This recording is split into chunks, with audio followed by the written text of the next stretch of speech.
Chers petits observateurs, aujourd'hui nous allons faire un 4 avis sur la Volvo XC40 hybride rechargeable.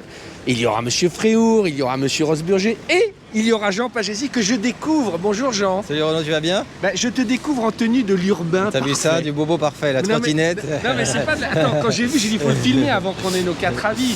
Parce que tu prouves que tu es l'homme passionné de bagnole qui n'utilise plus de voiture dans Paris. Casque. Non, en fait, je la prends quand c'est un plaisir. Donc je la prends le week-end de temps en temps, mais en semaine, non, je suis en trottinette. Voilà, et alors une trottinette, waouh quoi, avec un peu de... C'est la Tesla Xiaomi. Bon, suis-moi, on va aller mettre ça dans la voiture. On va faire le 4 avis pour ceux qui ne connaîtraient pas. On va conduire chacun à notre tour la voiture seule, sans se dire ce que l'on pense. Et on confronte ensuite nos avis à la fin. Ça montre qu'il n'y a pas de vérité et que tout est relatif. C'est voilà, un format qu'on aime bien sur POA. J'ai fait mes devoirs, 4,42 m et 460 litres de coffre. Vas-tu pouvoir mettre... Je pense, il s'est fait une jante, le Cédric, là. Il s'est fait la jante? Non, ça va. Il vieillit. Tu t'es fait une jante. Attends, je vais montrer un truc. Cédric, c'est grâce à ça que tu adores, on peut montrer. C'est magnifique. Ça, tu aimes bien. C'est vrai que c'est génial, c'est la vue, c'est la bird view. Tu vois, mais effectivement, les petits pots de fleurs, il y a eu tout à coup, j'ai eu un freinage. Ou tu as bu ou tu as vieilli, monsieur Fréhour. Tu as failli te prendre un pot. Ben oui, non, mais parce qu'en fait, là sur l'écran, tu vois, ils sont tellement petits, je les voyais pas. D'accord. Et je me demandais ce que c'était. Alors attends, tu vas trop vite, t'as filmé? Ouais, regarde, ça passe. T'arrives à la mettre?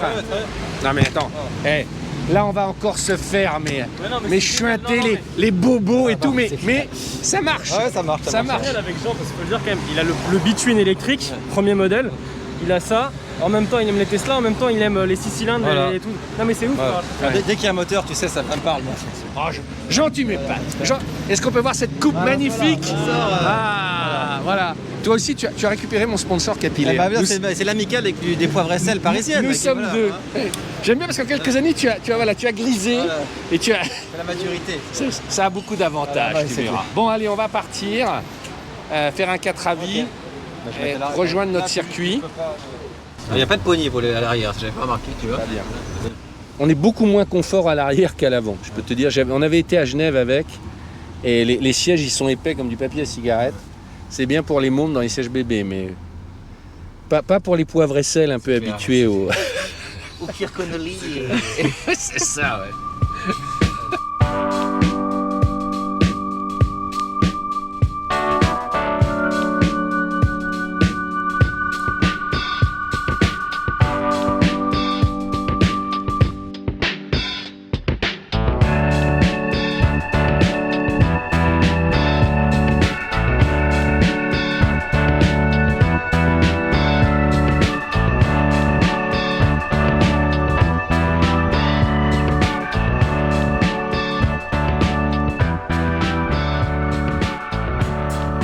Allez, Volvo XC40, c'est parti.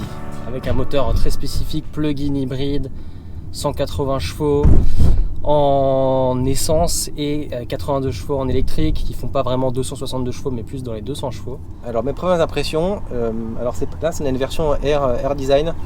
Et c'est pas les codes habituels Volvo, parce que c'est une version un peu sport, l'habitacle est assez sombre. Alors qu'habituellement on a plutôt tendance à voir des Volvo ou voir des Volvo en habitacle clair. Donc c'est un peu surprenant pour une Volvo au début, mais j'aime bien. En fait, j'aime bien le style général de l'intérieur, qui est à la fois soigné, sans donner l'impression de vouloir en mettre plein la vue, comme ça peut être le cas chez certains modèles concurrents, notamment chez Mercedes, où il y a plein de trucs un peu partout, où on sent qu'ils ont voulu que ça en jette un maximum. Je trouve que c'est moins le cas dans la Volvo. Mais le fait qu'il y ait par exemple des petits angles sur le volant, le fait aussi qu'il y ait... justement moins d'appel au bois et aux essences de bois, tout ça, ça contribue à en faire une voiture. On sent très bien, ils ont envie de faire une voiture qui plaise à une clientèle beaucoup plus jeune, en tout cas plus jeune, pas beaucoup plus, mais plus jeune. Et l'ensemble fonctionne tout en restant très Volvo. Définition, là on a une version un peu sport, si j'ose dire. Et moi j'ai un peu du mal. Pourtant j'aime bien les versions sport, enfin ça peut ne pas me gêner et tout, mais pour ce type de voiture je trouve que ça colle pas. On retrouve l'univers Volvo que j'ai tant aimé sur les XC90, sur les XC60, mais clairement sur le XC40, ils ont mis un peu moins d'argent. Il y a tous les codes, hein, mais a fortiori dans cette finition noire, là il y a des petits plastiques. Je fais mon Fréhour, hein. les moquettes, on a l'impression que on se dit ouais, là, elles ont bien été recyclées, etc. C'est moins luxe. Alors un détail que j'aime pas dans cette voiture, qui a pourtant été assez apprécié, il y a des moquettes sur les contreportes. Et en fait, ça me rappelle un peu les décos 70s avec les moquettes au mur ou les salles de bain anglaises avec des moquettes partout. Donc je sais pas si c'est des souvenirs personnels qui est désagréable, mais en tout cas, ouais, je trouve pas ça hyper cossu et ça fait un peu cache-misère. Ça fait un peu, on n'a pas pu mettre des beaux plastiques, du coup on a mis de la moquette. Donc voilà, je trouve pas ça. Ici, on a une espèce de moquette comme on pourra avoir dans le coffre. C'est pas si mal. Je trouve que quand on est dans d'autres types d'intérieurs, les intérieurs beige ou tout ce qu'ils font habituellement, ça colle. Là, ça colle pas trop. Alors le détail que j'aime, il y en a un particulièrement et qui signe en fait depuis longtemps maintenant les Volvo, les aérateurs. C'est très élégant, ils sont grands et très facile et efficace de manipulation. Et rien que l'aérateur, c'est un bel objet. Finesse de l'aérateur, et je trouve ça vachement bien dessiné.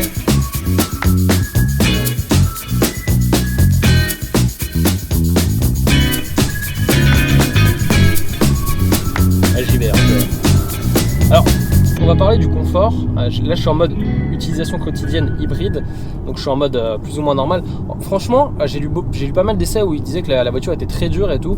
Je la trouve pas si dure que ça. Elle est un peu ferme, mais honnêtement, ça va. C'est pas. En suspension, il est un peu ferme, mais comme les Volvo de toute manière, c'est toujours très confort. Il y a un mariage qui va plaire, je pense, au plus grand nombre. Pour ce qui est du confort, moi je trouve que ben voilà, c'est le propre même des plugins. On a ce confort de l'électrique qui n'est pas fin. Hein. On a le sentiment d'être véritablement à bord d'une voiture 100% électrique. D'ailleurs là c'est le cas. Vous voyez, on est en ville là à 30 à l'heure. Bientôt, de plus en plus, si vous n'avez pas une voiture qui peut passer en mode électrique, vous n'accéderez plus dans les centres-villes. C'est la promesse pour beaucoup d'acheteurs de ce type de voiture. Ok, je prends un hybride rechargeable. C'est dur à dire parce que c'est un truc de riche en fait. L'accélération, j'accélère un peu. Alors ça marche bien. Quand on accélère, ça part bien. Pour le coup, c'est pas mal. Parce qu'on a le moteur électrique en plus du moteur thermique. Alors deux griefs. Le premier, c'est que c'est une traction, que ça se ressent clairement dans la direction. On perd beaucoup de précision quand on accélère fort. Et l'autre grief, qui est commun en fait à tous les hybrides Volvo. Alors j'ai beaucoup conduit les XC60 et XC90. C'est que le moteur thermique, quand il démarre, fait vraiment pas un très beau bruit. Et ça casse un peu l'ambiance feutrée de la voiture. C'est un SUV. Là, je l'ai vu dans les virages, c'est pour ça que je m'amusais à tourner un peu n'importe comment. Elle est quand même lourde. Je crois qu'elle fait 1,8 tonne de tête et ça se ressent. Elle est aussi sans doute l'une des plus dynamiques des Volvo qu'on ait conduites. Généralement, ils sont très axés confort. Le XC60 et le XC90 sont pas les plus dynamiques et les plus sportifs de tous.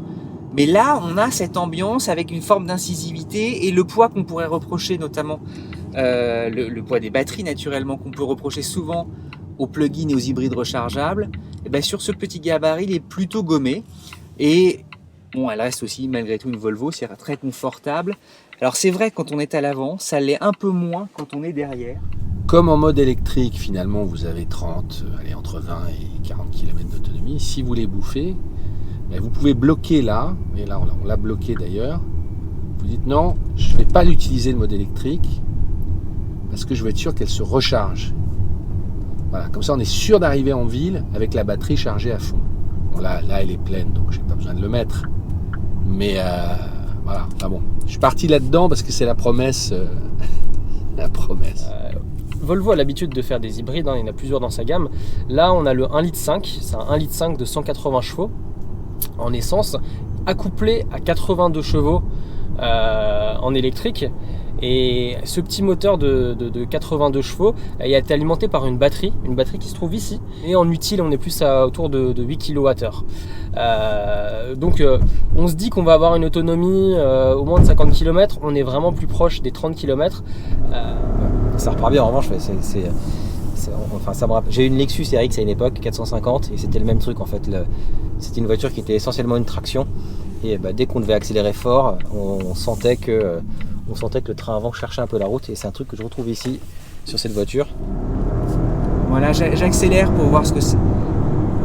Et pour vous donner un peu de sentiment sur l'accélération, le dynamisme. Ça marche. Je cherche un peu mes mots et je dis tout en disant ça. Mais c'est pas aussi extraordinaire qu'on aurait pu s'y attendre. Mais Et c'est drôle, au même titre que la finition où ils ont un peu baissé, moi je trouve que la voiture est moins confortable que les XC60, alors, ou a fortiori les XC90. Je pense que pour compenser le poids, pour compenser aussi peut-être avoir un public plus large, parce que c'est avec les XC40, c'est le modèle qui doit se vendre beaucoup. Je me suis toujours imaginé les Chinois qui ont dû dire, vous savez, ça appartient à Volvo AGD, on dit bon voilà, faut qu'on fasse de la marge, donc un peu moins de plastique moussé, mais c'est plus sur les ambiances et les petites choses. Et puis aussi on le traite plus raide pour que ce soit voilà, typé un peu sport. Alors, c'est peut-être aussi la version R. En fait, la voiture est agréable à basse vitesse parce que les suspensions sont assez souples. En revanche, dès qu'on accélère un peu, elle n'est pas assez tenue et on perd en confort. C'est-à-dire qu'on a, je trouve parfois plutôt intérêt à avoir une voiture qui est un peu plus ferme, peut-être un peu moins confortable à basse vitesse, mais qui du coup est mieux tenue parce qu'elle va moins secouer dès que la route va être un peu, dès qu'on va un peu accélérer. Là, je trouve que la voiture est pas assez tenue, donc ça, je trouve ça un peu décevant. Mais hormis ce point-là, elle est tout à fait agréable. De toute façon, aujourd'hui, dans la catégorie, pour moi, c'est un des meilleurs choix. En fait, c'est amplement suffisant pour le quotidien. Quand on a besoin de la recharger, voilà, dans ce type de virage, c'est un SUV. On sent en fait qu'elle est quand même très haute, on le sent dans ce type de virage. Alors après, le système infotainment, c'est le même que sur les XC90, XC60. Moi, je suis pas fan de ce système-là. Je trouve qu'il y a trop de manipulations à faire sur l'écran. Après, je le trouve relativement joli. Je trouve que l'écran a une belle définition, qu'il est bien intégré dans l'habitacle. Voilà, il fait pas poser à la hâte comme ça peut le faire sur certaines voitures concurrentes. Au niveau des écrans, on en a un 12 pouces ici, on en a un 9 pouces ici. Ça fait bien le taf. Honnêtement, c'est pas mal. Même le côté vertical, on a l'impression d'avoir un gros smartphone. C'est assez fluide. C'est hyper bien d'avoir tous les réglages ici. On va en parler beaucoup plus en profondeur dans une autre vidéo. Mais ça, c'est pas mal. Ça mériterait d'être un tout petit peu plus fluide si je veux être tatillon, parce que c'est quand même une voiture premium. Mais on a pas mal de choses. On a des apps, on peut mettre son téléphone. Il y a quand même pas mal de choses. Donc elle est je crois à 50 grammes de CO2 en WLTP, elle est annoncée pour 3 litres, enfin bon, peu importe. Et là on est quand même dans l'ordre des 8 litres, alors bon, on est en essai, on accélère un peu et tout. Quand on la recharge, on était à plus de 10 litres, parce qu'on peut demander de recharger la batterie. Imaginons, on va dans une zone où on sait qu'on pourrait être que en électrique, on va recharger la batterie avant, en étant sur l'autoroute, on peut le faire. En fait, c'est une voiture que je trouve assez juste. En fait, je trouve que ce type de voiture, enfin le SUV compact, un peu éco-friendly, respectueux de l'environnement, en fait ça colle assez bien à l'image de Volvo. Et voilà, et on se dit mais c'est canon en ville, et voilà, qu'est-ce qu'on peut avoir de mieux sans se prendre la tête sur le fait de se dire mais attendez, si je dois partir et je dois faire 400-500 km et devoir trouver une borne de recharge pour ma voiture pendant ces 400 ou 500 km, comment ça va se passer? Non, t'inquiète pas, tu peux y aller et c'est en toute liberté. Et c'est vrai que là, l'hybride rechargeable prend tout son sens. C'est au niveau de la recharge, elle se recharge avec une prise T2 et elle peut aller jusqu'à 22 kW en recharge, donc ça c'est top. Et donc du coup on peut la recharger quand même assez rapidement et on peut la recharger sur beaucoup de bornes de ville. Il y a beaucoup de bornes qui sont à 11 ou 22 qui étaient faites souvent pour la Zoé, là on peut le faire. Mais vous voyez, encore une fois, je me suis un peu amusé à accélérer avant pour l'histoire de changer la batterie de la GoPro. J'étais quasiment à 20 km d'autonomie, là je suis plus qu'à 10 alors que j'ai fait à tout casser 2 km, c'est vraiment un petit tour. Moi, la question, est-ce qu'à 500 € je l'achète par mois sur 3 ans? J'ai envie de vous dire non. Je trouve que le flacon, il n'y a pas d'ivresse. Alors après, est-ce que j'achèterais cette voiture ou pas? Alors ça, c'est des voitures qui sont très chères à l'achat, donc on va financer essentiellement en location. Et l'avantage de celle-ci, c'est qu'elle est hybride. Du coup, elle est exonérée de taxes. Et donc dans la gamme XC40, elle est plus avantageuse que les autres. Ça veut dire que finalement, les quelques euros qu'elle coûte en plus de loyer par rapport à une version essence ou diesel, elles sont largement compensées par les économies fiscales. Et même par rapport aux concurrents qui n'ont pas de modèle hybride, comme le GLA par exemple ou le Q3, c'est une voiture qui au global vous reviendra moins cher. Donc elle est bien placée en coût global dans sa catégorie. Enfin, seul le X1 fait un peu mieux, mais il est un peu vieillissant. Donc oui, clairement, c'est une voiture que j'achèterais. À 530 €, le package qu'on nous propose, ça vaut carrément le coup. Franchement. J'irais quand même peut-être voir la concurrence, parce qu'on a envie d'avoir plus d'autonomie, on a envie d'avoir un package peut-être un peu plus joli.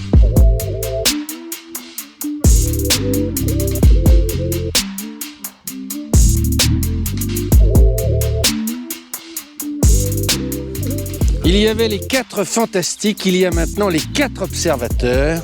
J'ai nommé Jean Pagési, Cédric Fréhour, Julien Rosburger et Renaud Roubeny. Jean, Oui. allez, à toi l'honneur, le débrief. Écoute, moi je l'aime bien cette voiture, mais pas avec cette suspension-là. Parce qu'en fait, elle est avec des grosses roues comme ça, elle est ferme. Et en même temps, elle n'est pas très bien amortie. Donc tu as une voiture à la fois ferme à basse vitesse, et puis dès que tu vas un peu vite, elle a des gros mouvements. À part ça, tu vois que Volvo il maîtrise super bien la technologie hybride. Donc là, ça passe tout seul. La boîte est bien.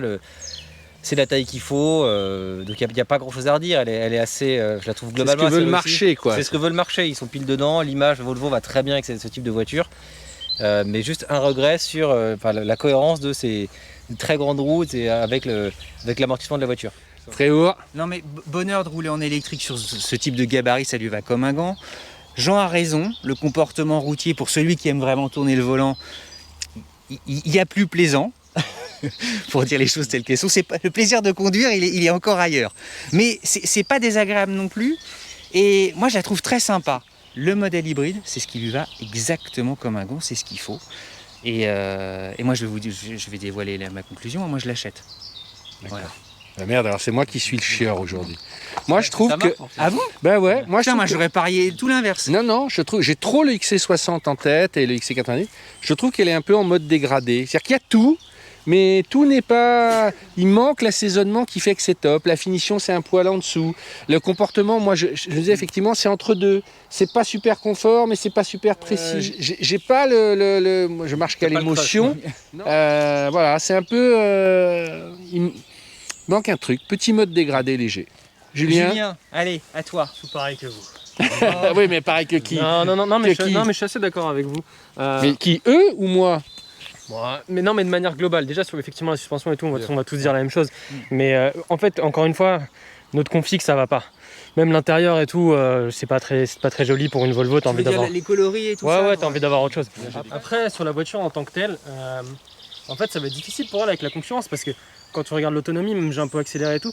En vrai, en électrique, elle va avoir peut-être 30 km d'autonomie, 40, peut-être pas suffisant. Donc voilà, c'est bien, mais t'auras envie que ce soit encore mieux, quoi. Le sujet de l'autonomie, c'est un vrai sujet. Parce que comme en fait, il y a des bonus écologiques là, jusqu'à la fin de l'année pour les hybrides rechargeables. Et celle-là, il n'y a pas le droit. Parce qu'elle a moins de 50 km d'autonomie en électrique. Du coup, 48. C'est un des seuils. Voilà. Ouais. Alors que le X1, par exemple, qui est comparable, lui a plus de 50 km, donc lui a droit au bonus de 2000 €. Et donc 2000 € sur 36 mois de location, c'est un peu plus de 50 € par mois. Ça revient à combien par mois, justement? Alors, chez PCA. Chez PCA, c'est moins cher du marché. Hein. Une business qui est la finition habituelle là-dessus, qui coûte 48 000 € neuve, je crois que c'est 530 € par mois, sans apport sur 3 ans. Donc c'est bien placé dans l'absolu, c'est d'autant mieux placé que tu n'as pas de fiscalité. Ouais. Donc c'est moins cher de prendre une hybride que de prendre une essence ou une diesel, parce que le petit surcoût de loyer, tu le fais plus que de récupérer en fiscalité. C'est bien placé face à la concurrence, parce qu'il n'y a souvent pas d'hybride chez les concurrents. Tu n'as pas de Q3 hybride, pas de GLA hybride. Ils ne sont pas arrivés encore. Ils ne sont pas arrivés encore. En revanche, le X1 hybride est moins cher, parce qu'il a le droit à ses 2000 €. Et donc 2000 € sur une voiture comme ça, c'est 10% du loyer. Donc voilà, elle n'a pas le droit à ça. Après, le X1 est un peu plus vieillissant, donc celle-ci, elle va plaire, elle va marcher parce qu'elle coche toutes les cases. Et c'est juste un peu dommage. Par exemple, il est vraiment beaucoup en dessous, parce qu'il a 300. Ouais, le 3008 hybride, il existe. Oui, il existe. Après, les valeurs de revente des 3008 sont quand même un peu moins bonnes. C'est-à-dire que je paierais plus cher un 3008 hybride? Alors, il y a deux versions. Il y a 300 chevaux et un 225. Ce sera comme un 225 chevaux, le 3008. Et on a le même tarif ou on est plus cher à cause de la valeur de revente? Non, le 3008 va être un peu moins cher à l'achat, mais en loyer, ça va être pareil. Et souvent, les gens, au moment de signer, tu es quand même toujours rassuré par la marque. Donc ils vont plutôt prendre la Volvo que la Peugeot au moment de signer. En tout cas sur une version à 50 000 €. On prendrait la Peugeot. Voilà. Non mais le poids de l'image. Le poids de l'image, c'est une voiture de ce prix-là. On va suivre une vidéo sur tous les écrans que tu vas nous faire. Ils s'en sortent bien et c'est assez intéressant. Il y a pas mal de choses qu'on a un petit peu geek. On va parler d'écran, mais pas que ça, parce que je sais que. Oui, non, mais toutes les fonctions quand on dit les écrans. Mais même vous, j'ai envie de vous savoir aussi vos petits détails. Ah bah moi je me suis retenu de parler des écrans.